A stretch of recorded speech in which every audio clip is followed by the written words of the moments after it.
All right, good morning, everybody. We're going to get started. Welcome to Maynard Costerisan's GASB 96 webinar. We're so glad that you're here. Today, we'll be sharing updates on what your school needs to know to stay compliant and how GASB 96 provides guidance for governmental entities, including schools, accounting, and financial reporting of subscription-based IT arrangements. Thank you all again for joining us. A few housekeeping items. This session is being recorded and everyone is muted. If you have any questions, please type them in the chat function. We'll have time at the end to answer any of the questions. And with that out of the way, I would like to welcome Jeff Strauss and Casey Roth to today's session. Jeff is a principal in the audit department and a member of the firm's board of directors. He specializes in providing audit services to Maynard's education and nonprofit clients. And Casey is a senior manager in the audit department and works closely with the firm's telecommunications, education, and nonprofit clients. And thank you both for taking your time today to share with us. So Jeff, I will go ahead and turn it over to you. Thank you, Cheyenne. We have quite a few people on the webinar today. I think we had about 120 signed up. And the only reason why I make a note of this is the fact that last year we did a webinar on GASB 87, which was primarily impacting leases within a governmental entity. And we probably only had about 20 or 30 individuals signed up for that presentation. So the fact that we've got 100 more this year is really evident that we're going to have this standard impacting a lot more school districts this year than what we saw GASB 87 impact. And if you're familiar with GASB 87, we did have that lease standard that went into effect last year. GASB 96 is coming into play this year. And when we were looking at GASB 87, the intent is to provide a little more transparency as far as what the long-term commitments or contingencies of a governmental entity are when it comes to outflows that are going to happen in future years.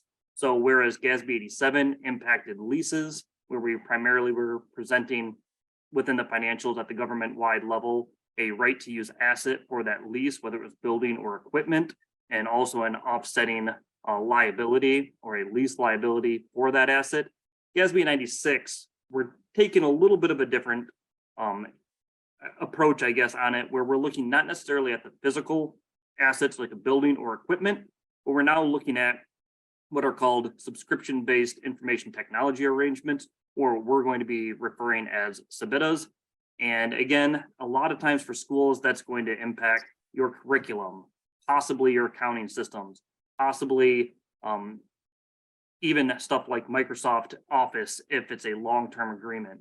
So it's just things that we really have always had within a school district, but now we're looking at how do we put that on the full accrual level within the financial statements. Casey's going to kick us off on some of the definitions and really what the overall impacts would be on GASB 96 on your financial statements. Then I'm going to take us through some examples and then go through a little bit of what some of the issues might be in this initial year of implementation. So hopefully it's a very good webinar for everybody that you can get a lot out of, and we can start preparing for our prelim field works and really be ahead of the curve on how this is going to impact your district specifically. And we're not having any surprises as we come during final field work in July, August, and September. So Casey, if you're ready, I'll kick it off to you, and then we'll continue into the example after that. Thank you. All right, thank you, Jeff. My name is Casey Roth, and as Jeff said, I'm going to walk you through some of the basics of GASB 96. Before we get too far into GASB 96, I do want to note that this statement does not need to be applied to immaterial items like all GASBs. If you're wondering what would be immaterial or material to your academy or district, we recommend that you do reach out to your auditor on that. And while these GASBs are not super fun to implement, we do want to note that the primary objective of each GASB statement is to improve financial reporting, enhance comparability, improve consistency, and to meet the needs of the financial users, which is why we will be doing this. So what is GASB 96? GASB 96 refers to subscription-based information technology arrangements, or as we are going to be calling them, SBITAs. This is effective for fiscal years ending June 30th, 2023. And the standard defines a SBITA as a contract that conveys control of the right to use another party's IT software alone or in combination with tangible capital assets as specified in the contract for a period of time in exchange for an exchange-like transaction. So examples of this would be things such as Microsoft 365, accounting softwares, curriculum, and other IT arrangements that most districts use. As Jeff did mention, GASB 87 did come into effect last year. And I know a lot of districts did not need to implement that because it didn't have many leases, but we do want to go over some of the similarities and differences between the two statements. So all SBITAs do meet the definition of leases under GASB 87, but the main difference here is that a SBITA is going to include software. It can include capital assets as well, but for it to be a SBITA, it needs to include software. So we put together a little illustrative here below to kind of break out whether something would fall under GASB 87 or 96. So if it is a tangible capital asset by itself, that would have fell under GASB 87. And if it's software by itself, it would fall under GASB 96. Where it gets a little bit more blurry is these packages that include IT software and capital assets. So things such as curriculum that include textbooks, for example. So the only way that is going to fall under 87 is if the software component is insignificant or immaterial. In all other packages of software, it is going to fall under 96.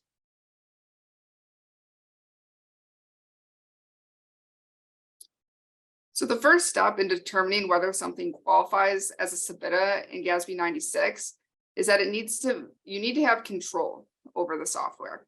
And the control, it has two criteria that it needs to follow. You need to have the right to obtain the present service capacity from the underlying asset, and you need the right to determine the nature and manner of the underlying asset.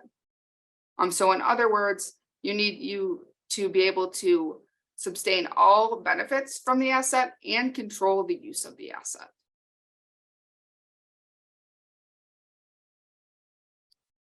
One of the best things about this GASB, very similar to GASB 87, is that there is a short-term exclusion. So what this means is that SBITAs that have a maximum possible term of 12 months can be excluded. And I do say maximum possible term because if you have a contract that's 1 year and that's going to be automatically renewing for 10 years, that's going to be a little bit different. We'll talk about that in the next slide. But if it is a maximum term of 12 months or something that is month to month, year to year, there is a possible exemption here.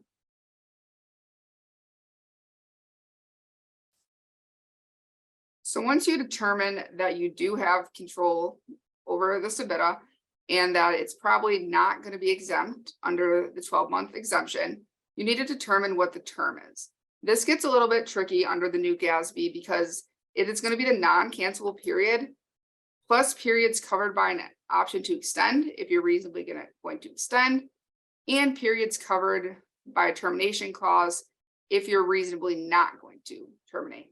So for example, here, if you have a 3-year subscription and it gives you the option after those 3 years to add on another 2 years. If you feel like you're reasonably going to exercise that option to add the 2 years, your term is now going to be 5 years, not the 3. Same kind of case with a termination clause. If you have a 5-year subscription, you can terminate anytime after 3 years. You need to deem whether you think you are going to terminate after that 3 years. If you deem that you will, then your term is 3 years. If you do not believe that you are going to exercise the option to terminate, your term would be 5 years. So one thing we said a few times here is I said reasonably certain. A question we do get a lot is, what do you mean reasonably certain? We don't really know what we're going to do at this point in time. I normally use the threshold of like, are you about 80% certain that you know you're going to do this? Then I would include those terms. If you're sitting there when we're talking with your auditors and you're like, I really have no clue, it's up in the air 50-50 whether we're going to exercise any of these clauses, I would be conservative and not include any options to extend or terminate at that point in time.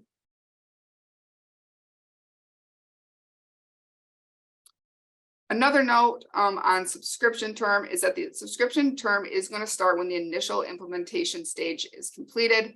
And that is typically when your initial subscription payments do start. The next thing we're going to talk about here, implementation costs. These are very specific to GASB 96. When I'm talking about an implementation cost, these are any cash payments outside of ordinary subscription costs. So when you implement a software, they've broken this down into 3 stages. So the first stage is going to be your preliminary project stage. This would be the stage where you would potentially hire a consultant to help you determine which software you want to use. These costs would be expense as incurred. Your next stage is going to be your initial implementation stage. These are going to be costs to get started with the software. This can include things such as coding, configuring, installation of the software. These are typically going to be factored into the subscription asset and capitalized over the subscription term. And then the last stage is going to be the operation and additional implementation stage. These are the ongoing maintenance and technical support expenses. So these are generally going to be capitalized as the costs are incurred as well. Lastly, we just want to note that training costs are always going to be expensed regardless of the stage.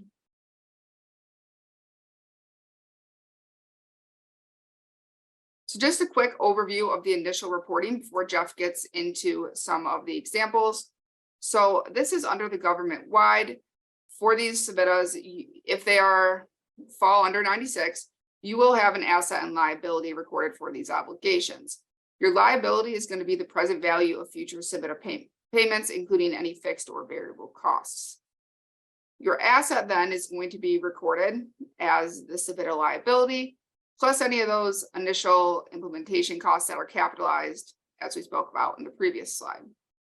On the fund level, the difference here is that the year that you enter into this obligation, you are going to have an other financing source and a capital outlay for the total present value future of SBITA payments.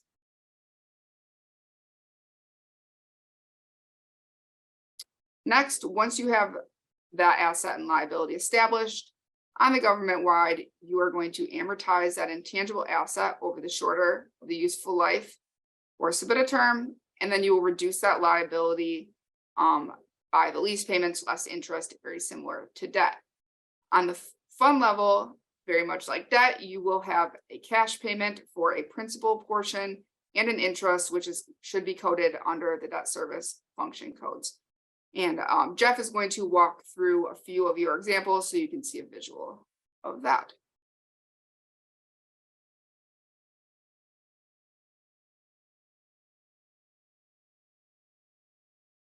Thank you, Casey. I know it's a lot to really think about. There's a lot of changes over these past 2 GASBs that really had an impact that you can argue really do or don't provide a lot of additional value to the financial statements. That being said, we do have to implement them, and we're here to really help make that process as simple and streamlined as we can. But as you're sitting here, you might be thinking, well, how do I know what all of this value is going to be? How do we get that within our financial statements? What do we need to do on our side of things as a school district or governmental entity to make sure the audit process goes smooth? And if you had leases, you're going to be familiar with the Excel that I'm going to show you next. And it's really the same tool that we're going to use to come up with what the value of both the asset and what the value of those future subscription payments are going to be. I'm just going to show it to you real quick. It's a little bit crude at this point, but I do want to make sure you can at least have a visual of what we're going to use. The important thing here is to really understand that we need to capture all of our subscription or all of our SBITAs, not just look at each individual one and say, well, they're not material. We need to try to capture every single one that we're aware of, get them within the financial statements so that we can take a look at this Excel that's in front of you and really make an assessment. Often you may not have a stated interest rate. This is going to allow us to put an imputed rate. often we use something like 2 or 3%. And we're going to enter in essentially all of the information to come up and determine whether or not it's something that we need to include within our SBITA analysis or not. Once you enter all the information, which because of our limited time, I'm not going to go through, but at prelim, any of the in-charges are going to be happy to work through this with you once we know the agreements that we have in place. It's going to spit out the information that we need to complete this portion of the analysis. It's going to take that imputed interest rate. It's going to calculate what our monthly or annual payments may be. It's going to identify what the piece between interest and principal is going to be so that we can make a assessment on how that should be treated within your financial statements. Again, now this is getting us what I would call the liability portion of it between the breakout of the interest and the principal, but you're going to have an initial right to use asset that comes out of this as well. And that's going to be the value of that initial amount that's going to be then amortized over either the shorter of the useful life, which isn't going to be used very often. Essentially, we're going to amortize it straight line over the term of the agreement that's in place, because often that is going to be the useful life that we're going to be using for our calculation. But just want to provide a little bit of ease if you're worried about how you're going to come up with all this information. Again, we're going to provide this tool to all of our districts so that we can then come up with this number to determine whether or not it is or is not material to your statements and what that impact is going to look like from a financial statement standpoint. The example that I'm going to walk through now, it provides a little bit of an idea of how you as a school district, as a business manager within your school, is going to make your normal typical entries when it comes to some of these subscription expenses that you've incurred in the past. Then it's going to walk us through how it needs to look from a presentation standpoint under the new GASB 96 requirements. And then it's going to show all the way through how we will flow that from the fund level financial statements into the government-wide financials, and a summary example of what a footnote disclosure might be. So for most of our schools, we are going to have a restatement. I'm presenting this down here below, and I'll go over that in a little bit more detail, but a lot of your day-to-day activity really isn't going to change too much. You're still paying your subscriptions on a monthly basis, maybe annual basis, but often it's going to be a monthly basis. That's coming through and it's going to be reflected as an outflow of cash or a credit to your cash and a debit to whatever expense account you're hitting. Right now, for most of our clients, those are going to be going through either purchase services, possibly, but really through your instruction and support functions within your general government funds, rather than what we would call debt service line items. And now that we're getting into both the GASB 87 and 96, it's going to be required that we're showing those as debt service payments rather than program payments. So when you're coming down, you can see my initial payment on the $547,000 that we booked in a new subscription out there for this organization. We're making payments over 2 years on this based on this example. And that first payment that we're doing in this initial year is $255,000. As a school, you're going to make that payment. It's going to hit your cash account. You're going to make that expense.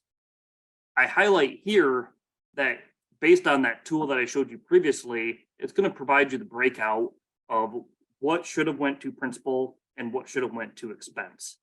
And ultimately that principal at the government wide is going to be an entry that impacts your full accrual level financial statements and reduces that liability. So we really want to show it within this principal line item rather than a instruction or support line item. And I put this practical consideration over here to the right because this could and likely will have budget implications as you go through and are completing your final budget. If you're budgeting for those subscription payments up in a program line item, then they're not down in your debt service. And could a reclass be done to show that? It could, but a lot of schools present that budget based on what was approved by the board, and you want to make sure that you have an idea on what those debt service expenditure amounts are going to be, so that you don't have a budget to actual variance. So that's where I want to point it out initially. Day-to-day annual activity that normal schools would be applying year in, year out, regardless of this GASB being implemented or not. Then when we get down to what the implementation of this new GASB looks like, we really have two options. Either we have a new SBITA agreement that is taking place after the start of your current fiscal year 22-23, so after 7/1/2022, or we had one that was in place prior to the start of this current year. And it's more of a nuanced impact than anything else, but these two examples show you what the differences would look like. If you did enter into a new subscription-based IT arrangement during the current fiscal year, this first example is going to show you how to make that adjustment within your fund level financial statements.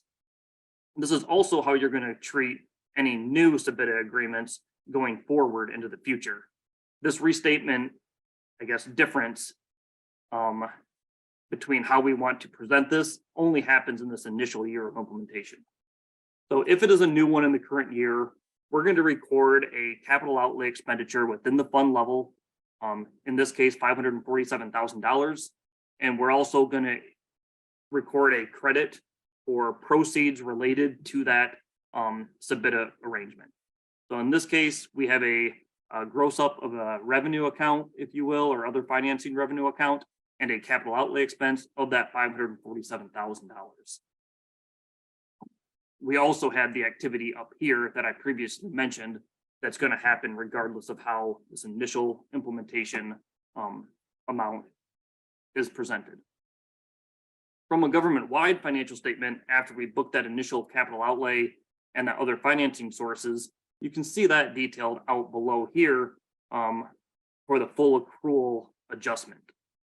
We're going to really eliminate the capital outlay at the government-wide level, and we're going to move that into a fixed asset like we would with any fixed asset purchase. It's going to be a right to use SBITA arrangement within your fixed asset footnote, and it's going to show up just like that within your statement of net position. You're then going to eliminate the other financing sources that we had at the fund level, and this is where your long-term liability related to that SBITA arrangement is going to come from. So we're going to get rid of that at the full accrual level, and we're going to put a long-term SBITA liability out there. In this instance, it was 2 years, with 1 year being the current year that we're in. So that's the recording that we would do if it is a new arrangement during the current fiscal year and any arrangement going forward. If you're looking at an arrangement that was already in place as of the end of your previous fiscal year, then we do have a restatement. No issues when it comes to what we're doing at the fund level, but when you look at the government-wide level, we are going to have a gross up of the asset and the liability. So in that initial year at 7/1/2022, that amount is going to be the same. We're going to see a gross up of that $547,000, both of the right to use asset and the SBITA liability that we're going to pay over the term of that arrangement. So hopefully that's clear. It kind of gets us to the same point, but it's just a little bit different based on if that arrangement was in place before year end or after the start of your current fiscal year.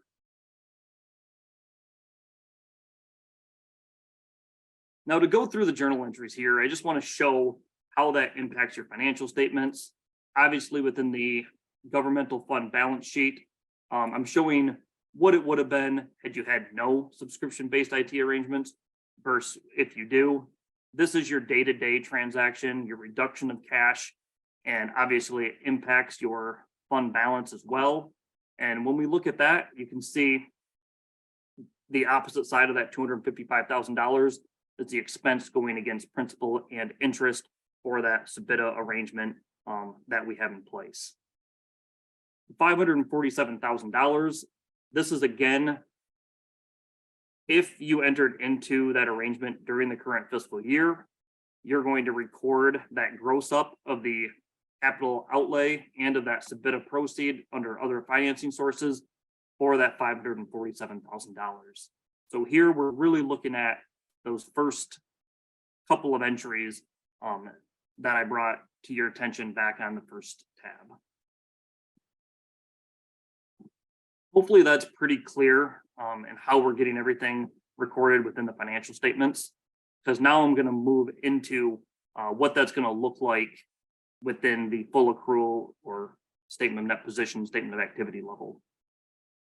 Within the statement of net position, we're then going to have an entry to bring all of that onto the asset side of your statement of net position within a right to use that asset.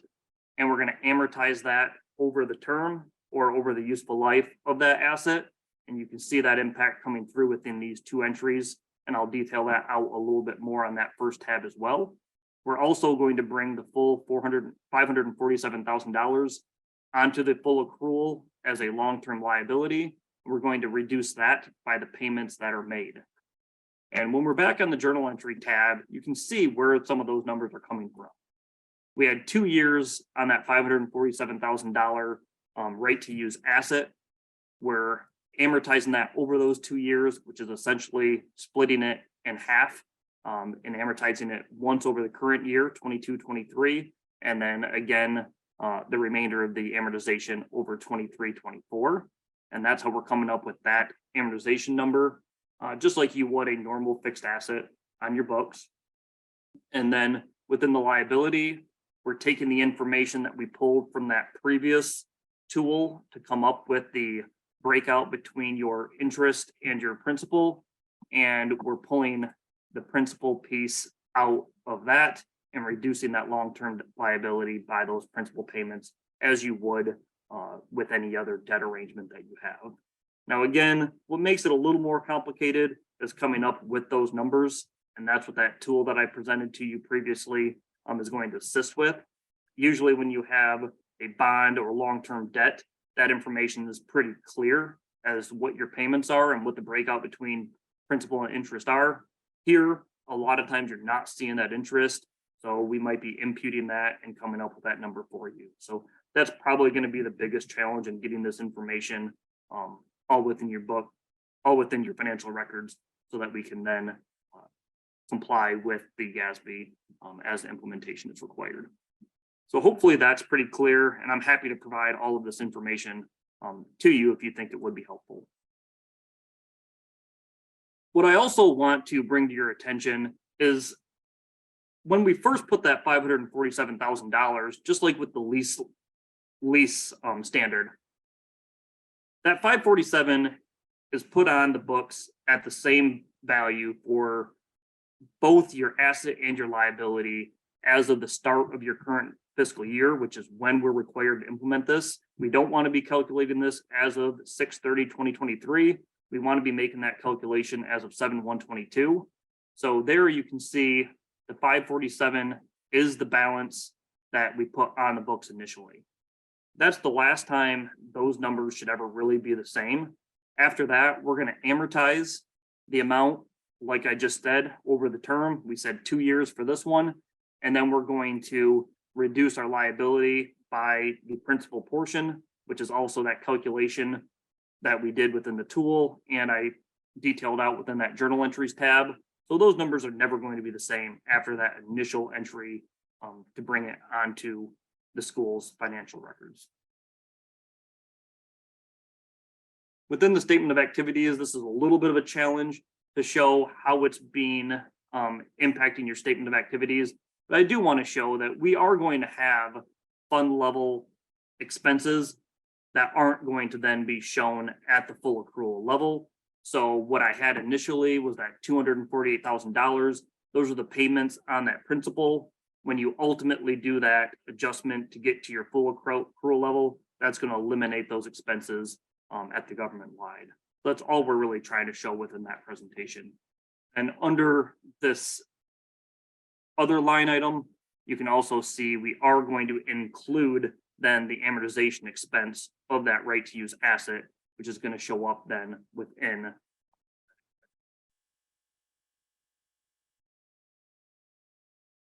Move a little further within the example.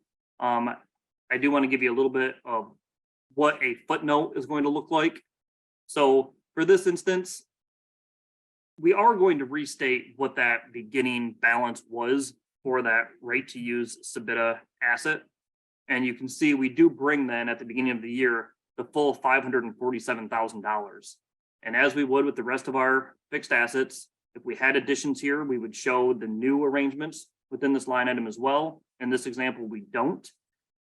So we're going to end the year at that same asset value, but we're going to begin to amortize that right to use asset. Here, we had 2 years, so it's essentially splitting it in half. So your net asset from a capital asset standpoint for that item would be the $273,000 or half of what the overall right to use asset would have been. So again, very typical, but that's the presentation that we would anticipate looking, what would anticipate it looking like within your financial statement. So hopefully that's pretty clear. And then we are going to be required to break out the detail of that long-term debt piece within the footnote. We'll probably combine that with your other long-term debt as well, just like we did for many of you within the lease standard. But again, we are going to have to detail out those long-term payments within your long-term debt footnote. And we are going to have to provide a detail of what those SBITA arrangements look like and what the terms are. So that's a fairly short, concise example of what that is going to look like once we pull it into your financials. Hey, Jeff. Yep. We do have a question from Kelly, and I know we spoke about it. Can you go over the consortium arrangements between ISDs and local districts? Yeah. So I know this has been a little bit of a question. I think at MSBO it came up as far as should those be reflected within the locals. Everything we've read and come up with at this point is those consortium agreements are SBITAs when it comes to the ISD, but we don't anticipate those flowing through into the locals at all. So I can see a little bit of an argument that they are tied into the consortium agreement, but from our standpoint, we think that's going to be a ISD disclosure and kind of end at that point. And it's not similar, but it's like the other ones where if you have a subscription-based IT arrangement that doesn't meet the other criteria, whether it's short-term within that 12-month period, those are being thrown out for this purpose as well. And the big piece is we want to take that original tool that I had mentioned before and pull all of our subscription-based IT arrangements together and come up with our materiality that way. We don't want to just be looking at each individual one. We do want to identify all the arrangements and then make an assessment at that point. So I would anticipate eventually this having multiple 5-10 arrangements included within it to come up with that value for your total impact when it comes to this GASB 96. So that gets us through most of the standard activity that we're going to be seeing, but there are some unique pieces that I want to identify as well. And that's going to be getting us back into the slide deck. The slide deck that I have in front of you right here, I included it because it's coming right out of the 1022 accounting manual. You can go out there and look at it. It is under section 2 of the requirements of the MDE accounting manual. So go out there and look at it. They have some good examples as well. I'm not going to spend a lot of time going through these couple of slides just because it's a lot of what we just discussed. The one thing that I do want to identify is there's a slight nuance in this bottom journal entry where if you did make any payments for the implementation costs, as Casey mentioned, there is an instance where maybe we're not going to have the same long-term liability even in that initial journal entry, depending on if you made any upfront payments. And in this case, there was an initial $5,000 cost. So our finance portion within other financing amounts within the fund level would have been the $95,000, not the full $100,000. So we would have brought that $95,000 onto the face of the government-wide financial statements at $5,000 less than that right to use asset. So there are nuances like that that will help you work through if something like that is the case. And again, when you get into the second slide here, it shows very similarly the example that I went through that we put together, but shows you how that is going to be done during your normal course of business operations. So there are a handful of issues that we do want to address. So again, this is a retroactive restatement, but that doesn't mean you need to go back all the way to the initial implementation, the initial signing of that SBITA arrangement. It just means we need to look at this as of the beginning of the 22-23 fiscal year and make our assessment and measurement at that point. So just make sure we are doing that. We had a few clients last year that were doing their measurements as of the end of the year, not as the beginning of the year, but we do want to make sure that we're doing this assessment and measurement at the beginning of the fiscal year. And the other issue that I know districts and governmental entities are going to deal with is whether or not any of these amounts have been prepaid in the past. It's fairly common that we are seeing districts prepay for some of these services or these subscriptions historically, and that does change a little bit the impact of how we're going to implement the standard. So there's really two ways that an organization would have treated that initial prepayment. That first one, I almost never see. What that would have been is, as a district, you made your full payment for that prepaid subscription, you expensed the entire thing, and that was the end of it. It was under the purchase method. Most of our schools worked under the consumption method. This would have been a situation where you paid the full amount. In this example that I'm going to go through, say the $1 million, and we then recorded a prepaid for any of those amounts that hadn't been had the service provided for yet. So those are the two options. Again, very, very few use the purchase method. None that I'm aware of from my client base, and most would have been working under the consumption method. If you happen to use the purchase method, this is the entry that really would have been required. We would have already had that expense fully recorded within the fund level financial statements. So there's no real impact there, but it does have an impact on how your net position would have been reported. We're looking at this, we see there's still 4 years out there on the subscription-based IT arrangement. We want to book that as a rate to use asset. The entry is as simple as this. We're going to gross up that asset, $800,000, and we're going to have that offsetting piece impact your statement of net position because we would have theoretically moved that expense off the books in a previous year. So we're grossing up that statement of net position. Again, I don't think this is going to be where most of our schools land, but that could be an area. This is how historically schools would have been recording this activity. They would have been putting it through as the initial entry go through purchase service expense and the rest go through prepaid. Again, that's not allowable under GASB 96 any longer. That prepaid expense is not going to hit an asset. It's going to hit a capital outlay expense within the financial statements now. And the impact of that is going to have a fund level impact. You can see that here. So we're going to remove that prepaid expense from the financial statements. And we're going to have an impact on your fund balance as well, because all of that expense under the new standard should have been recognized at the fund level. And we're only using the 800,000 because, again, this was a 5-year agreement that was entered into back in the previous fiscal year. And now that we're in 2022-23, the remainder that's left is the 4 years of the $800,000. And the impact that that's going to have on the full accrual or the government-wide financial statements is this next journal entry. So ultimately, there's going to be no impact on your statement of net position. It's going to be really a shift between an asset that was already there into a different category of asset.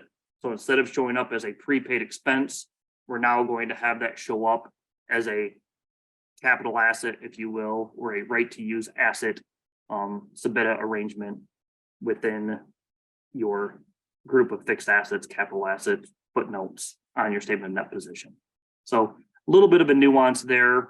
And I do think that's going to impact quite a few schools this year, because we have had that happen on a lot that I'm aware of. The other item that we may need to chat on a individual by individual school district basis is, what do we do now with that expense? So we had prepaids out here. We planned on them flowing through the government-wide, or not government-wide, the fund level financial statements, and they were going to be eligible for reimbursement on the SEPA. I mean, maybe we're going to charge it to a federal grant. In that instance, we're really going to have to look at this for each school, but likely our revenue is still going to gross up to that SEPA amount. We just may have a reconciliation within the work paper to basically identify that we don't have the expenses now to back up the revenue number that we're drawing on. So that's probably a discussion you just want to have with the in-charges or partner on the engagement. Make sure that everything is coming through as it should, and that we're all on the same page as early in the process as possible. So hopefully that piece is pretty clear there. And the other item that I know we're kind of working with on MDE to get a response on is the new presentation or classification of these expenses as debt service. There is a real question on what is that going to do on some of these grants. So if you have a grant that specifically says you can't pay debt with these funds, well, we're now classifying these payments as debt service activity. Does that impact what we can get reimbursed for, or what is eligible under those grants? We're waiting for MDE to come up with where we think we're going to land on that, because the expenses are really no different than what they would have been pre-GASB 96 implementation. So what's the real issue with those expenses being eligible? And I'd say right now we don't have a clear conclusion on that question, but hopefully we can get there in the next couple of months as we get towards our prelims and final field works for schools. But other than that, I don't know if any other questions popped up, Casey. I mean, I'm happy to go through them and answer them as best as I can. We had a few questions we had the one from Kelly, Derek, and then Max. I believe we addressed them. Kelly, Derek, and Max, if we didn't, shoot something in the chat or shoot us an email, but I believe Jeff did address those. And the only other questions were regarding that Excel. I believe we can provide that to you with the recording. And then shoot it back over to you, Cheyenne. All right, thank you both, Jeff and Casey, and thank you all for joining us today. On Friday, May 5th, we will be sending out the recording, and we can also include in that email the Excel file and a PDF of the slides for you all, and that will be going out this Friday. And Jeff and Casey's contact information will be also in the email. If you have any additional questions, please feel free to reach out to them. And that's all. So thank you all for joining. Hope you have a great rest of your day.